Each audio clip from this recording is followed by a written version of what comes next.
Is feeding your dog a raw diet dangerous? It's probably the first thought that comes to your mind when being introduced to this different way of feeding. In this video, I'll be addressing the common health concerns relating to the raw diet for dogs and the dog owners handling it. Over the years, we have changed the exterior of the dog, but their genetic makeup has remained the same as their wild ancestors. Dogs are carnivores. A key indicator of this is their jaw structure and their teeth. Herbivores like cows and deer have the ability to move their jaw from side to side to chew grass, and their teeth are broad and ridged to grind tough plant material. Carnivores have a fixed jaw and large pointed canines that are used to kill prey and rip flesh. Their molars are also jagged and pointed to crush bone.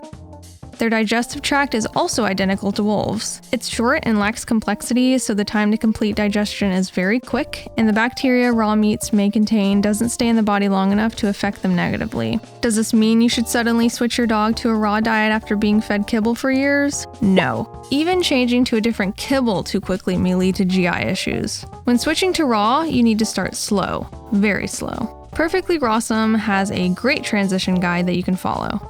Even with all of this being said, feeding a raw diet can actually be harmful to your dog under certain circumstances, which I'll go over later in this video.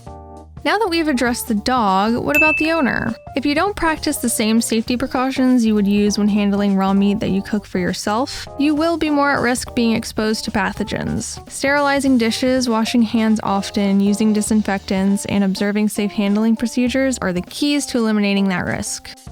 So how can raw diets be harmful for your dog? If the raw meals you're feeding your dog are unbalanced, they will become deficient in essential micro and macronutrients. This can compromise bone, joint, and coat health, just to name a few. If you're wanting to feed your dog raw, take the time to learn not only about the raw diet itself, but your dog's specific needs. Feeding a raw diet doesn't just mean throwing your dog a chicken wing and some hamburger meat. Your dog would probably be better off on kibble than that. Your dog requires a balance of raw meaty bone, a variety of muscle meats, liver, and other organs to fulfill most nutritional requirements. To learn more about balancing raw meals, click this video on the screen.